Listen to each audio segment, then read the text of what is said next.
What's going on YouTube? Bear here, Bears Mix. Welcome to my channel. A well-regulated militia being necessary to the security of a free state, the right of the people to keep and bear arms shall not be infringed. Welcome back to my little mini-series here, We the People, and happy birthday to America. Happy 246th birthday. Also known as Happy Independence Day to those of us here in the States. And those of you back across the pond in England, it's known as Happy Insurrection Day, you bastards. Anyways, I'm starting my series off here today. I figured today's a perfect day to read to you the full text of the Declaration of Independence. This is something apparently is not being taught in school anymore. Neither is the Bill of Rights or the U.S. Constitution or any other founding principles or doctrines of this nation, and it's time to bring it back. And we're going to get into all this and a little bit more right after this brief introduction.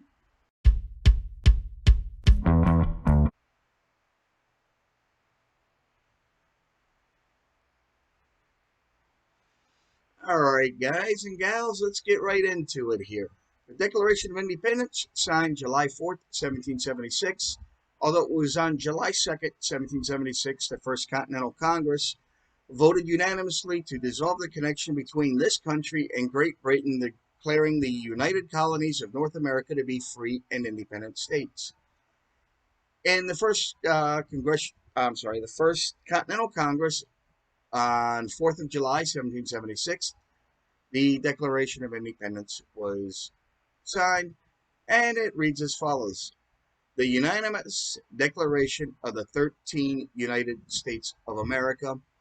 When in the course of human events it becomes necessary for one people to dissolve the political bonds which have connected them with another, and to assume among the powers of the earth the separate and equal station to which the laws of nature and of nature's gods entitle them, a decent respect to the opinions of mankind requires that they should declare the causes which impel them to the separation.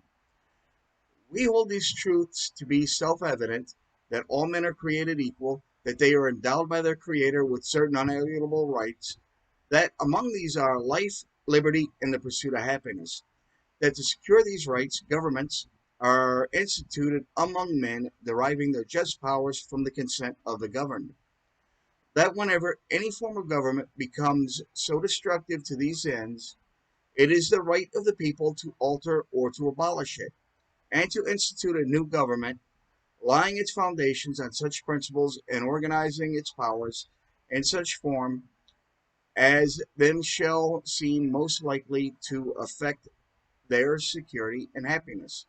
Prudence, indeed, will dictate that governments long established should not be changed for light or transient causes, and accordingly all experience hath shown that mankind are more disposed to suffer while evils are sufferable than the right themselves by abolishing the forms at which they are admonished. But when a long train of abuses and usurpations, pursuing inevitable the same object, invades a design to reduce them under absolute despotism, it is their right, it is their duty to throw such government and to provide new guards for their future security.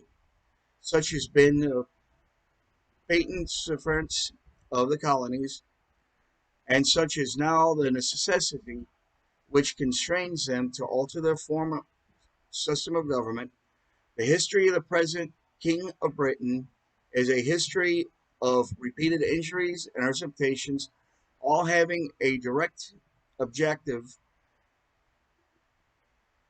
having indirect objective the establishment of an absolute tyranny over these states. To power this, let facts submit to candid world. He has refused his assent to laws, the most wholesome and necessary for public good. He has forbidden his governors to pass laws of immediate and pressing importance unless suspended in their operation till his assent should be obtained, and when so suspended, he has utterly neglected to attend to them. He has refused to pass other laws for the accommodation of large districts of people, unless those people would relinquish the right of representation in the legislation, a right inestimable to them and formable to tyrants only. He has called together legislative bodies at places unusual, uncomfortable, and distant from the excuse me. He has called together legislative bodies at places unusual, uncomfortable, and distant from their depository for the public records, for the sole purpose of fatiguing them into compliance with his measures.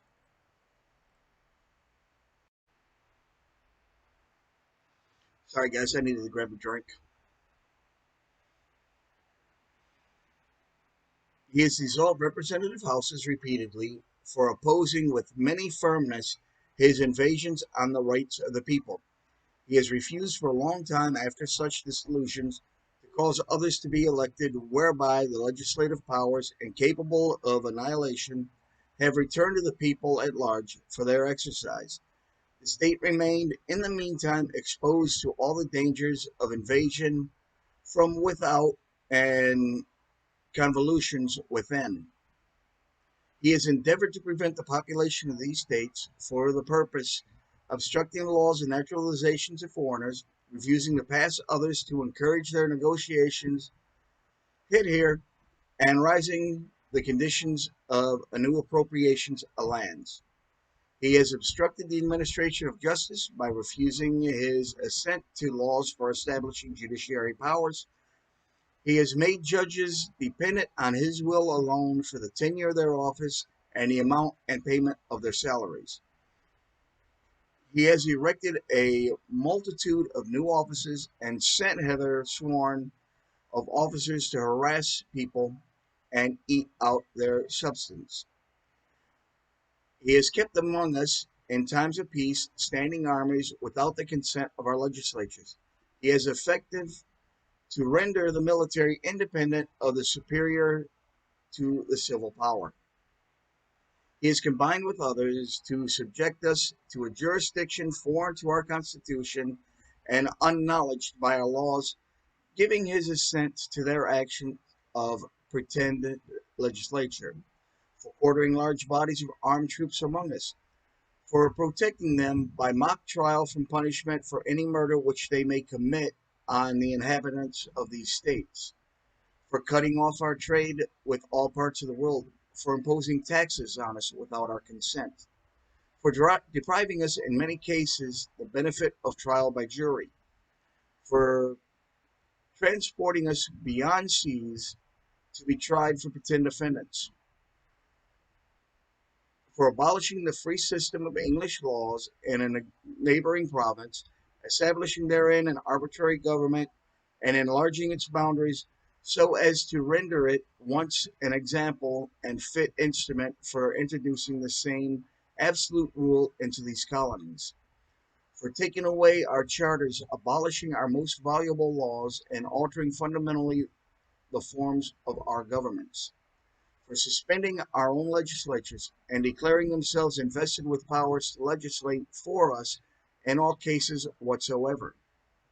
He has, he has abdicated government here by declaring us out of his protection and waging war against us.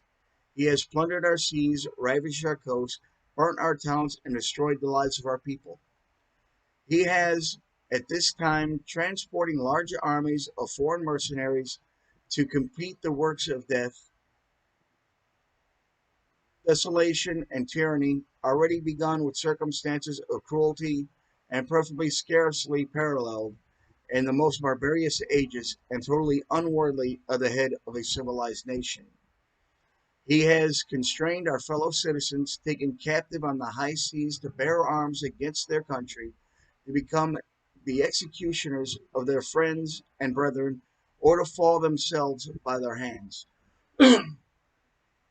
He has excited domestic insurrections among us.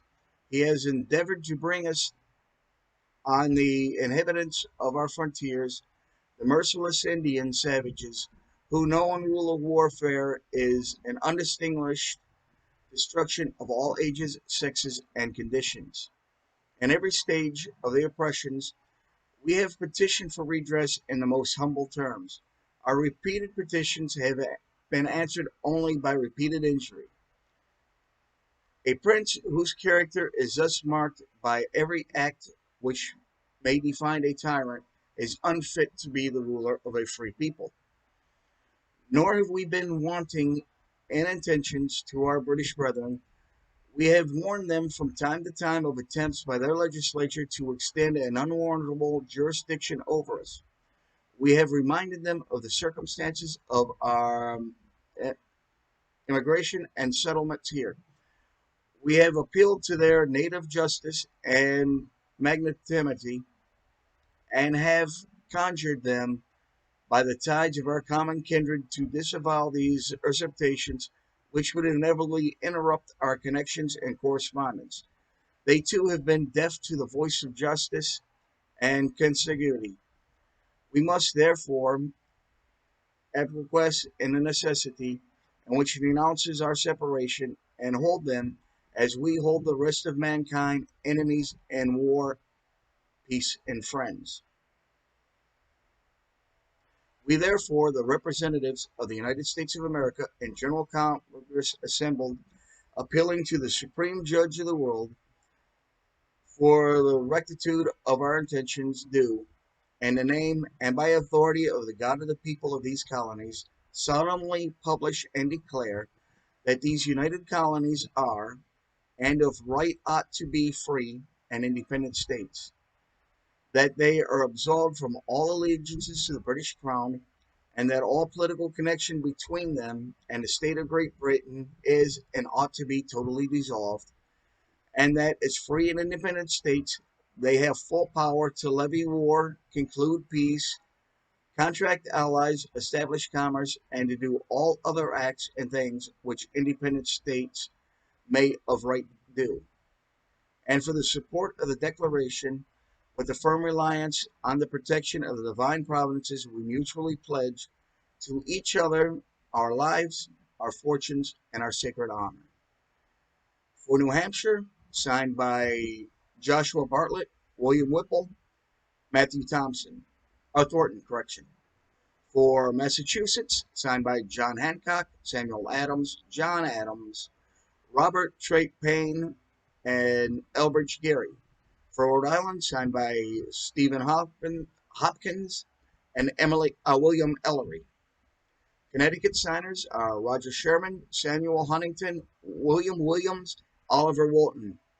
For New York, the signers were William Floyd, Phillips Livington, Francis Lewis, and Lewis Morris. For New Jersey, the signers were Richard Stockton, John Witherspoon, Francis Hopkinson, John Hart, Abraham Clark. For Pennsylvania, the signers were Robert Morris, Benjamin Rush, Benjamin Franklin, John Morton, George Claymore, James Smith, George Taylor, James Wilson, and George Ross. For Delaware, signed by Caesar Rodney, George Reed, and Thomas McCain. For Maryland, Samuel Chase, William Paca, Thomas Stone, Charles Carroll of Carrollton. For Virginia, George Wythe, Richard Henry Lee, Thomas Jefferson, Benjamin Harris, Thomas and Nelson Jr., Francis Lightfoot Lee, and Carter Braxton. For North Carolina, William Hopper, Joseph Halls, and John Penn. For South Carolina, the signers were Edward Rutledge, Thomas Hayward Jr., Thomas Lynch Jr., and Arthur Middleton. And finally, for the state of Georgia, was Button Gwinnett, Lyman Hall, and George Walton. This, ladies and gentlemen, concludes our reading. There are some things in there that you may be able to lend credence to what we are seeing today. And things in here that are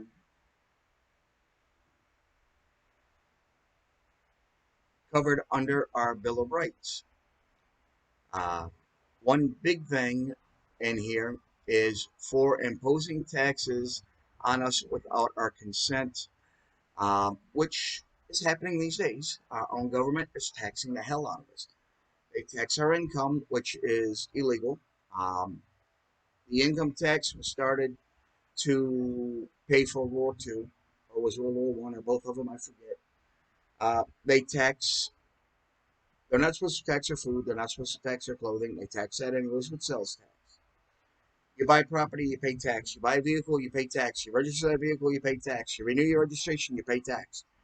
Uh, in just about every state, except a couple, you pay state income tax and federal income tax. And even some places like Michigan and the city of Detroit, if you live or work in Detroit, you pay taxes to the city as well. So 47, almost 50% of your income goes out in taxes between state, federal, and local. Uh, when you buy something, you're taxed. When you die, you're taxed. Your funeral expenses are taxed. Everything is taxed. There's just so much going on. This document that I just read to you guys, the Declaration of Independence, is our divorce decree. That is us telling King George, pound sand, we want nothing to do with you anymore. We're our own nation. We're our own people. We will defend for and provide for ourselves. And for 246 years, we have done it quite successfully. All right, guys, in 2 weeks from today, on that would make it the 18th, July 18th at noon, Alaska time, I will provide for you the United States Bill of Rights and its full text, the original the original 10 amendments to the Bill of Rights. That was later expanded through other additional amendments. And then on August 1st at noon, Alaska time, I will release a full reading of the Declaration of Independence. If I can fit the full text of the Declaration of Independence in the description, I will include it in there so you guys can follow along. In the meantime, stay safe out there. Enjoy your holiday. Enjoy your time with your family, friends, and loved ones. Don't go blowing your fingers off. And as always, keep it between the ditches. Keep the shiny side up, the rubber side down. Go Army, beat Navy. Ladies and gentlemen, our national anthem.